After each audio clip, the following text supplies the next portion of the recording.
Hello अस्सलाम वालेकुम दोस्तों। उम्मीद करता हूँ खैर आफियत से होंगे, प्रॉफिट के अंदर ट्रेडिंग कर रहे होंगे। अच्छा, आज बात करते हैं न्यूज़ की, बात भी करते हैं टेक्निकल एनालिसिस की भी बात करते हैं। कुछ अच्छे सेटअप्स मैंने आप लोगों के लिए ढूंढ के रखे हुए हैं और मैं सोच रहा हूँ कि थोड़ा सा वीडियो को शॉर्ट करें। लास्ट वीडियो भी 29 मिनट्स की थी, लेकिन जब मैं एक्सप्लेन कर रहा होता हूँ तो फिर करता जा रहा होता हूँ, ओपिनियन भी दे रहा हूँ, पढ़ के भी बता रहा हूँ, एनालिसिस भी दे रहा हूँ, तो लेट हो जाता है।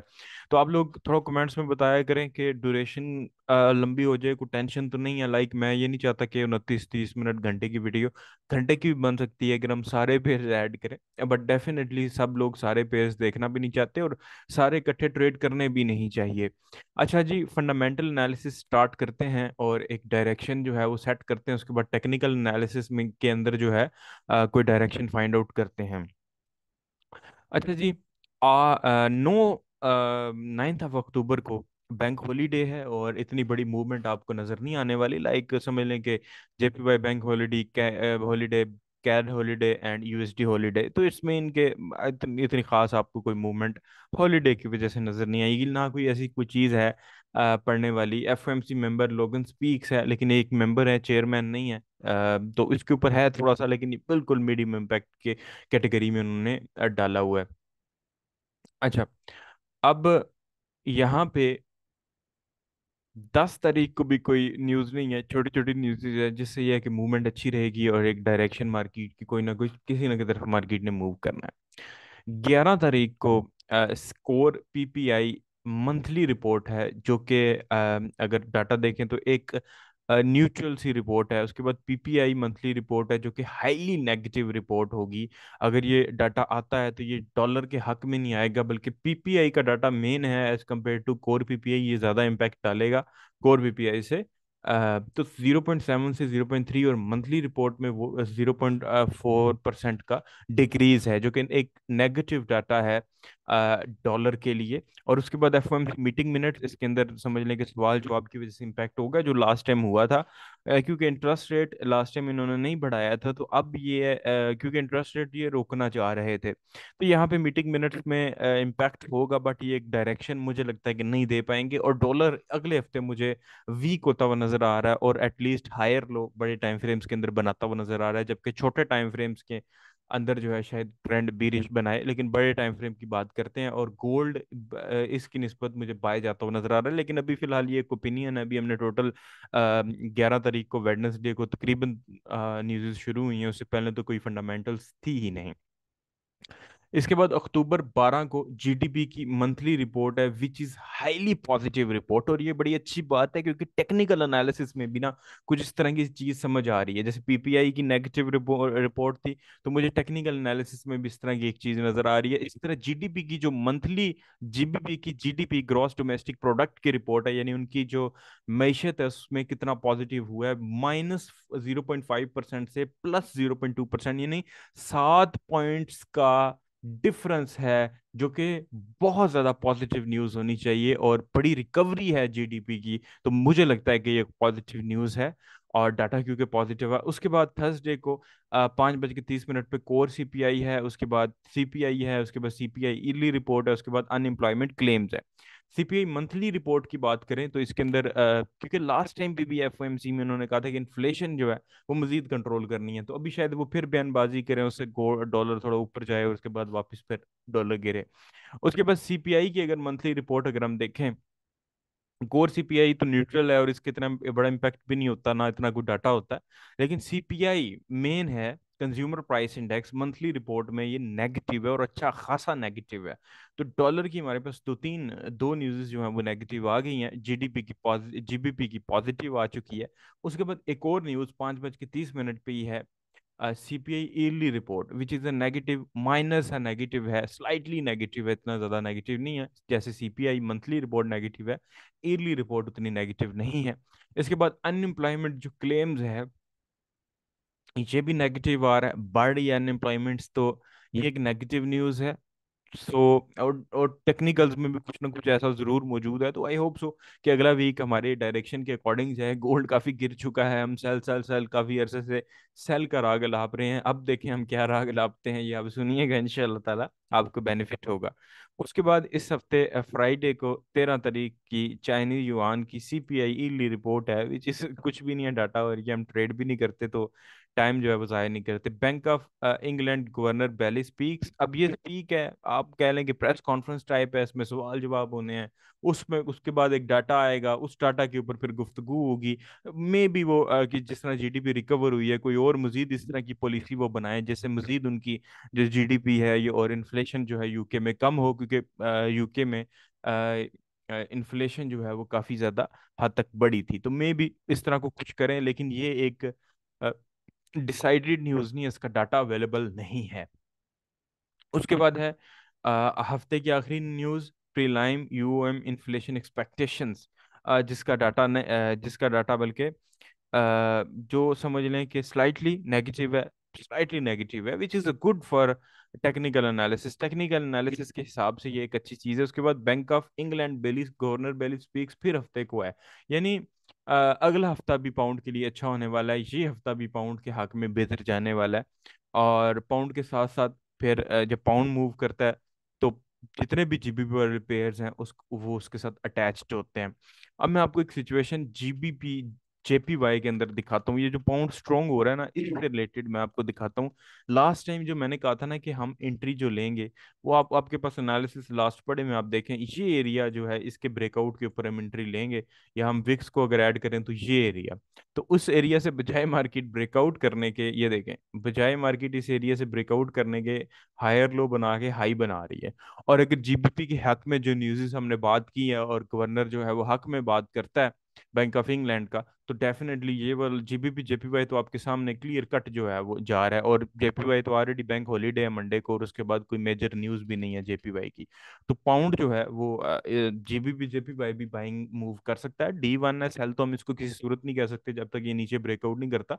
इंट्राडे में सेल होता रहे, लेकिन फिलहाल सेल नहीं है। और इंट्राडे में अगर बाय करना है आप लोगों ने, इंट्राडे भी नहीं कहूंगा मैं, स्विंग ट्रेडिंग में अगर आपने बाइंग करनी है या बाइंग करने का सोच रहे हैं, तो मैं वैसे इस तरह इस ट्रेंड लाइन के ऊपर बिलीव करता था जिसका ब्रेकआउट हो चुका है।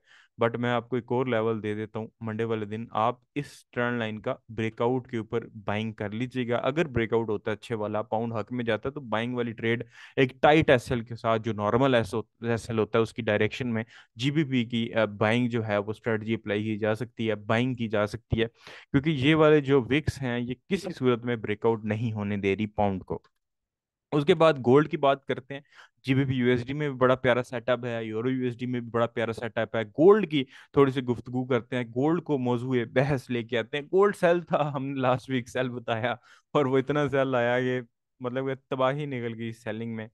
और लेकिन सेलिंग में एस एक्सपेक्टेड जो लो बनना था, उससे भी मार्केट जो है वो नीचे 1832 पे आ गई है, और मार्केट D1 की सपोर्ट के ऊपर खड़ी है। ये देखें, ये सपोर्ट है बड़ी हैवी किस्म की, और D1 की सपोर्ट है तो हम इसको वैल्यू भी देते हैं। और इस D1 की सपोर्ट के ऊपर जिस तरह अगर डॉलर वीक होता है तो डेफिनेटली ये D1 की सपोर्ट जो है वो काम कर देगी। और सपोर्ट अगर काम ना भी करे तो एटलीस्ट ये जो लोअर हाई है ये भी तो बन सकता है इस तरह, और फिर मार्केट वापस आके तोड़े इसको, तो मतलब कि लोअर हाई भी बनता है तो गोल्ड अच्छा खासा, यानी 1870-80 भी करता है तो आपका 300-400-500 पिप्स मूव कर जाएगा। तो वो हमारा जो टारगेट है वो इंट्राडे का पूरा हो जाएगा। लेकिन अभी D1 की बाइंग के अंदर हम नहीं बैठेंगे, ना D1 में सेलिंग करेंगे ना D1 में बाइंग करेंगे। लॉन्ग टर्म में मैं आपको सेलिंग बाइंग कहता, लास्ट टाइम पे मैंने इंट्राडे सेल करवाया था, लॉन्ग टर्म नहीं करवाया था, लेकिन अनफॉर्चुनेटली वो इंट्राडे भी इतना सेल चला गया कि लोगों के अकाउंट्स डबल और ट्रिपल हो गए, और बड़े फीडबैक्स आ रहे थे। तो फीडबैक्स देते रहा करें, कमेंट्स करते रहा करें, हौसला अफजाई होती है। कुछ सजेशन आपने देनी है कि सर ये चीज़ भी ऐड करते हैं, तो आई विल इंशाल्लाह ताला। मैं बैठा होता हूँ, मैंने सिर्फ बताना आपको कौन सा मैंने कोई पढ़ के कहीं से देखना है आप। ठीक है, अब ये सपोर्ट के ऊपर है, ये सपोर्ट ब्रेकआउट होते हुए मुझे इतनी जल्दी नजर नहीं आ रही। ठीक है, अगर ब्रेकआउट होती है देन फिर नीचे लेवल्स हैं, और नीचे लेवल्स हैं, डाउनवर्ड लेवल्स हैं, काफी नीचे लेवल्स हैं। तो सपोर्ट ब्रेकआउट होती हुई नजर नहीं आ रही, at least for next upcoming week मुझे ये ब्रेकआउट होती हुई नजर नहीं आ रही। लेकिन D1 की डायरेक्शन में बैठना, लास्ट वीक भी मैंने सेलिंग का पॉइंट्स तो दिए थे, अब भी मैं सेलिंग बाइंग के 2 पॉइंट्स दूंगा। अच्छा, सेल करने के लिए तो आपको ये जो सपोर्ट है ना भाई, ये 1800, आखिरी जो इसका पुर्जा बन रहा है वो 1806 के ऊपर है, बल्कि मैं ये ये जो ब्रेकआउट है ना 1800 का मार्केट अगर ब्रेकआउट करती है, तो आप एक टाइट एसएल के साथ लॉन्ग टर्म में बैठ सकते हो, लेकिन अगर ये ब्रेकआउट नहीं करती तो सेल तो मैं रिकमेंड नहीं करता। ठीक है। तो ये जो एरिया है ये बड़ा फैसला कुन है। नीचे ब्रेकआउट हुआ तो गोल्ड शायद यानी कि 1832 पे, अभी तो गोल्ड शायद मजीद गिर जाए। लेकिन इंट्राडे लेवल्स की अगर बात की जाए तो इंट्राडे लेवल्स में भी हमारे पास बहुत कुछ है रीड करने को, पढ़ने को, कहने को, बताने को। यहाँ पे ये एरिया है, ये देखें, ये एरिया, यानी कि मैं इस एरिया नहीं, पूरा इस तरीके से इसको मार्क कर रहा हूँ। ठीक है, इस तरीके से। ठीक है। क्योंकि गोल्ड के अंदर ना पहले तो कुछ इस तरह की सिचुएशन थी, ट्रेंड लाइन टाइप का स्ट्रक्चर लग रहा था, लेकिन ट्रेंड लाइन यहाँ पे जो है वो एक ट्रैप हो सकता है, इसलिए हम पूरा साइडवे ट्रेंड जो है वो मार्क करेंगे, विक्स वगैरह सारा कुछ इंक्लूड करके। तो मैंने थोड़ा सा लंबा इसलिए रखा है ताकि प्रॉपर ब्रेकआउट हो जाए। डाउनवर्ड में अगर आप ब्रेकआउट देखोगे तो अगर इससे नीचे ब्रेकआउट कर जाता तो इंट्राडे आपको 60 70 80 पिप्स 100 पिप्स मिल जाएंगे। और यानी कि ये नहीं कि हम 1832 से 1800 के ब्रेकआउट का वेट करते रहेंगे कि मार्केट 1800 से नीचे जाए तो सेल करें, बल्कि इंट्राडे अगर ब्रेकआउट हो जाता है 1814 या 13 पे या 11 पे भी ब्रेकआउट होता है तो हम नीचे की साइड पे सेलिंग कर सकते हैं इंट्राडे में 1800 तक। लाइक अगर नीचे ब्रेकआउट होता है तो हम शॉर्ट एक सेलिंग भी कर लेंगे 100 पिप्स की, ट्रेलिंग स्टॉप लगा के, ब्रेक इवन का इस्तेमाल करके। ब्रेक इवन मस्ट है इस सिचुएशन पे क्योंकि बड़ी ही डाउनवर्ड पे खड़ा है, तो यहाँ पे सेलिंग डेंजरस भी हो सकती है, लेकिन एसएल मस्ट है। और अगर इस लेवल का जो है, जो कि नजर आ रहा है, जिस तरह की न्यूज़ है, जिस तरह का डाटा है, ऐसा लग रहा है कि ये अपवर्ड ब्रेकआउट करेगा। और अगर अपवर्ड ब्रेकआउट करता है तो ये जो एरिया है यहाँ तक तो कम से कम हमारी जो टीपी है होनी चाहिए, और ये एरिया 1880 का लग रहा है। डेफिनेटली थोड़ा सा भी प्रॉफिट में आता है, 100 पिप्स या 50 60 70 पिप्स, तो हम ट्रेलिंग स्टॉप या ब्रेक इवन का लाजमी इस्तेमाल करेंगे। लाइक अगर आपकी ट्रेड प्रॉफिट में आ जाती है तो अपना एसएल एंट्री पॉइंट पे कर दें। अगर दोबारा भी वो ट्रेड रिवर्स हो तो आपको एसएल नहीं होगा, बट आपकी जो बाइंग पावर है वो बढ़ेगी। तो मुझे लगता है नेक्स्ट वीक बाइंग हमें मिलेगी। और कुछ एरियाज डिस्टर्ब जरूर करेंगे, लेकिन मुझे लगता है एक बाय का ना पुल बैक हमें लाजमी मिलना चाहिए, और मिलेगा तभी गोल्ड वापस डाउन जाएगा। लाइक अगर गोल्ड 1760 70 पे भी जाता है तो, लेकिन उसको फिर फिलहाल थोड़ा सा पुल बैक चाहिए। तो ये जो ब्रेकआउट है H1 का, ये बड़ा कुछ डिसाइड करने वाला, डाउनवर्ड या अपवर्ड। अगर डाउनवर्ड कर जाता है तो फिर जो सपोर्ट है वो वीक हो सकती है, और अगर अपवर्ड ये ब्रेकआउट इंट्राडे में कर जाता है तो फिर वो सपोर्ट भी है नीचे, और यानी बाइंग में न्यूज़ भी है, सपोर्ट भी है, ये इसका ब्रेकआउट भी फैसला कर सकता है। तो बाइंग में बड़ी चीजें हैं, इसलिए हम ब्रेकआउट्स के ऊपर फैसला करें तो बेहतर है। और ट्रेलिंग स्टॉप के साथ हम अपना ट्रेलिंग स्टॉप अपग्रेड करते रहेंगे। लाइक सपोज करें आपने ऐसा लगाया हुआ था यहाँ पे गोल्ड में, इस जगह आपकी ट्रेड इतनी प्रॉफिट में चलेगी तो इस एसएल को उठा के यहाँ पे कर दें। अब यहाँ पे यहाँ तक प्रॉफिट पहुंचा है तो इस वाले ट्रेलिंग स्टॉप को उठा के मजीद यहाँ ऊपर ऊपर कर दें। ठीक है, यानी लेके चलते रहें। तो ये बड़ा प्यारा सेटअप है। इसके अलावा मैं आपको कुछ पेयर्स और में यूरो यूएसडी का सेटअप दिखा देता हूँ। मैं जल्दी इसलिए कर रहा हूँ क्योंकि बच्चों, डेफिनेटली मैं वीडियो को लंबा, बहुत ज़्यादा लंबा नहीं करना चाहता, मैं चाहता हूँ कि आपके लिए आसानी हो। अच्छा जी, यूरो यूएसडी जो है वो बीरिश ट्रेंड को फिलहाल तोड़ने में फेल हो चुका है। लाइक प्रॉपर एक ट्रेंड चल रहा है, प्रॉपर एक मूव चल रही है, लोअर हाई लोअर लो, लोअर हाई लोअर लो, लोअर हाई लोअर लो। लेकिन यहाँ पे लोअर लो की वायलेशन तो नहीं हुई, लेकिन लोअर हाई की वायलेशन मुझे नजर आ रही है। तो अगर आप ध्यान से देखें, गौर से देखें, तो एक पैटर्न आपको नजर आएगा जो कि अमूमन आप रिवर्सल पैटर्न्स के अंदर पढ़ते हो। हेड एंड शोल्डर पैटर्न जो है वो आपको नजर आ रहा है। अब हेड एंड शोल्डर पैटर्न का जो बन रहा है ब्रेकआउट, वो इस तरीके से बन रहा है, लेकिन मैं आपको बता दूं बड़ा खूबसूरत ये हेड एंड शोल्डर पैटर्न है। तो आप इस तरीके से मार्क करोगे, इससे दो चीजें कंफर्म होगी। एक तो पैटर्न, यानी कि ये देखें, ये हायर लो, एक हाई कंफर्म हो जाएगा, जब मार्केट लास्ट लोअर हाई को तोड़ेगी तो हाई कंफर्म हो जाएगा। तो ब्रेकआउट के लिए हम ये नेकलाइन ड्रॉ करेंगे, इस तरीके से नेकलाइन हम ड्रॉ नहीं करेंगे क्योंकि ये फेल होने के चांसेस ज़्यादा होते हैं। तो हम प्रॉपर, उसका क्या होगा, अभी मार्केट लोअर हाई लोअर लो, लोअर हाई लोअर लो, अब मार्केट इस जगह पे खड़ी है। तो अगर मार्केट एक नया हाई बना देती है, यानी इस एरिया को तोड़ देती है, तो एक तो ब्रेकआउट हो जाएगा इसका, और दूसरा नॉर्मल वे में भी अगर हम देखें तो हायर लो हायर हाई वाली जो चीज़ है कंफर्म हो जाएगी, लेकिन एसएल टाइट रखना है, सॉरी लाइट रखना है, एसएल ज्यादा लगाना है, वरना एसएल हंटिंग होगी आपके साथ। तो ये हेड एंड शोल्डर है जी। और मैं इसको ऊपर की तरफ ब्रेकआउट अगर होता है तो वैलिड है, अदरवाइज तो इनवैलिड हो जाएगी गेम। अगर अपवर्ड ब्रेकआउट होता है और अनफॉर्चुनेटली फ्राइडे को ब्रेकआउट हुआ भी नहीं, तो इट्स मीन के वैलिड पैटर्न है। और मंडे या ट्यूसडे या थर्सडे को ब्रेकआउट हो जाता है, तो देन फिर ये है कि आप इसको ट्रेड कर सकते हो। और ट्रेंड भी, जो ये जो ट्रेंड की स्ट्रीक चली आ रही है, अगर ये थोड़ा सा ऊपर ब्रेक कर जाता है तो ट्रेंड की ये जो लोअर हाई लोअर लो वाली जो स्ट्रीक है ये भी टूट जाएगी। लेकिन फर्ज करें ये ब्रेकआउट नहीं कर पाता, तो ये जो स्ट्रीक है ना, ये वाली, ये हो सकता है ये फिर जो है वो कंटिन्यू रहे। तो इसलिए आप लोगों ने इस तरीके से मार्क करके रखना है। सेम सेटअप आपको जीबीपी यूएसडी के अंदर भी मिलेगा। अगर हम जीबीपी यूएसडी की भी बात करें, तो जीबीपी यूएसडी के अंदर भी सेम सेटअप मुझे दिख रहा है। और मजे का सेटअप देखेंगे, मार्केट डिसाइड करेगी। इसमें भी एक बेरिश ट्रेंड की लहर दौड़ी हुई है, मैनिपुलेशन वाला पेयर है, न्यूज़ काफ़ी हैं, लेकिन इसके अंदर भी सेम सेटअप हमें नज़र आ रहा है। और इसका भी मैं सेम एरिया आपको मार्क करवाऊंगा। बाकी ये हेड एंड शोल्डर पैटर्न ही यहाँ पे बन रहा है, ठीक है। तो इस एरिया का अगर ब्रेकआउट होता है, प्रॉपर ब्रेकआउट होता है, तो हम रीटेस्ट के ऊपर एक बाइंग एरिया के अंदर बैठ सकते हैं। और काफी ज्यादा ना, अगर हम देखें तो जीबीपी यूएसडी काफी गिरा है, काफी हद तक गिरा है। और इस गैप से मैं अगर देखूं, तो ये जो गैप है, इससे मार्केट ने शायद ऑर्डर उठाने की कोशिश की है, इस गैप को फिल करने की कोशिश की है। और एक अच्छी डिमांड भी कंसीडर की जाती है। ये गैप ऑलरेडी काफी डाउन हुआ है, तो ये शायद लॉन्ग टर्म रिवर्सल के तौर पे भी ट्रेड किया जा सकता है। और हमें शायद ये 400-500 पिप्स दे जे। खैर फार्मूला एक्स हम अप्लाई कर सकते हैं और दीगर चीजें हम अप्लाई कर सकते हैं, लेकिन इसके लिए भी आप लोगों ने ब्रेकआउट का, प्रॉपर ब्रेकआउट का वेट करना है। अदरवाइज डिक्सी को देखें तो डिक्सी में ऐसा कोई सेटअप अवेलेबल नहीं है जिसको ट्रेड किया जा सके। ऐसा लग रहा है कि बाय ट्रेंड की स्ट्रीक टूट गई है, तो वो मे बी वो थोड़ी देर के लिए टूटी हो। D1 अगर आप ओपन करें, मैं यहाँ पे आपको दिखा भी देता हूँ, मे बी वो जो स्ट्रीक टूटी है वो थोड़ी देर के लिए टूटी हो। अगर D1 की हम बात करें या H4 की बात करें, तो कुछ इस तरीके से सेटअप नजर आ रहे हैं। तो इस तरह की चीजें नजर आ रही हैं कि जैसे ब्रेकआउट हो गया। तो ये ब्रेकआउट बाज़ नहीं होता, बाज़ ये होता है कि मार्केट थोड़ा सा, क्योंकि रिवर्सल ना कोई पैटर्न है और ना कोई और सेटअप है, बल्कि हो सकता है मार्केट फेक आउट भी कर जाए।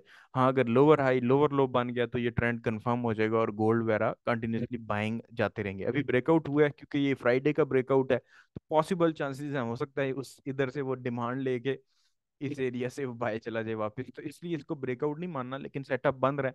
हाँ, अगर सिचुएशन इस तरह की बन जाती है कि मार्केट ब्रेकआउट करके लोअर हाई यानी रीटेस्ट भी करती है और लोअर लो बनाती है, तो फिर जो ट्रेंड होगा हम कहेंगे इस तरह कन्वर्ट हो चुका है। और गोल्ड जो है वो ऑलरेडी हम बाइंग में बैठे हुए हैं, और अगर इस तरह का सिनेरियो बनता है तो फिर मजीद बाइंग में ट्रेलिंग स्टॉप, इसीलिए बोला ना कि वो ट्रेड लगी रहने दो, बस ट्रेलिंग स्टॉप मूव करते रहो। तो वो तो ऑलरेडी हम बैठे हुए हैं बाइंग में।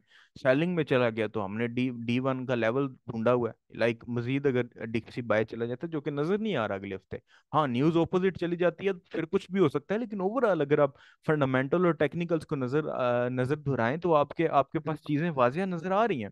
तो इसको ट्रेंड लाइन को थोड़ा सा सीधा करेंगे, इस तरह लगाएंगे, विक को इंटर करेंगे, तो ये मतलब कि मैं आपको कह रहा हूँ कि थोड़ा वेट करें ब्रेकआउट का, ठीक है। मंडे वाले दिन इस प्रॉपर, क्योंकि हम विक्स भी जब ब्रेकआउट हमने देखना हो तो विक भी इंक्लूड कर लेते हैं ताकि हमें सारी कंफर्मेशन मिल जाए। सो आप लोगों ने अगर ब्रेकआउट हो जाता है, देन फिर अगर इसका ब्रेकआउट नीचे हो गया तो गोल्ड का H1 के लेवल का ब्रेकआउट ऊपर हो जाएगा, जीबीपी यूएसडी का ऊपर ब्रेकआउट हो जाएगा, यूरो यूएसडी के ऊपर ब्रेकआउट हो जाएगा। तो वो पेयर्स हमें बाइंग में कहीं ना कहीं इंट्राडे H4 पे एंट्रियां शिंट्रियां मिल जाएंगी। तो आपने इसका ब्रेकआउट भी देखना है, उसका ब्रेकआउट भी देखना है। दोनों अगर ब्रेकआउट दे रहे हैं तो वो कंफर्म आपने कॉन्फिडेंस के साथ एंट्री ले लेनी है और ऐसा लगा लेना है। और अगर ऐसा लिट हो जाता है तो इट्स ओके, ये मार्केट का हिस्सा है, इसके लिए तैयार रहा करें। लॉन्ग टर्म डायरेक्शन में गोल्ड में फिलहाल मैं नहीं बैठूंगा, शॉर्ट टर्म में मैं जरूर बैठूंगा। शॉर्ट टर्म में ये एक ब्रेकआउट होता है तो एक इंट्राडे या स्विंग ट्रेड जो है वो की जा सकती है। लॉन्ग टर्म में जैसे मैं बैठता हूँ तो मेरा भी दिल नहीं कर रहा। लेकिन अगर मैं अपनी ट्रेड इंट्राडे कोई लॉन्ग करना चाहूंगा तो वो ट्रेलिंग स्टॉप का मेथड है कि मैं ट्रेल करता रहूंगा अपना एसएल, ऊपर ऊपर ऊपर करता रहूंगा, तो वो ट्रेड इंट्राडे से लॉन्ग टर्म में कंफर्म हो जाएगी। लेकिन फिलहाल ये है कि चलें, इस हफ्ते तो मैं लॉन्ग टर्म में नहीं बैठूंगा, ब्रेकआउट के ऊपर ही फैसला करूंगा। तो बच्चों दुआ में याद रखिएगा, फीडबैक लाजमी दें, कमेंट्स लाजमी करें। इंशाल्लाह ताला आप लोगों से नेक्स्ट वीक मुलाकात होगी। अल्लाह हाफ़िज़।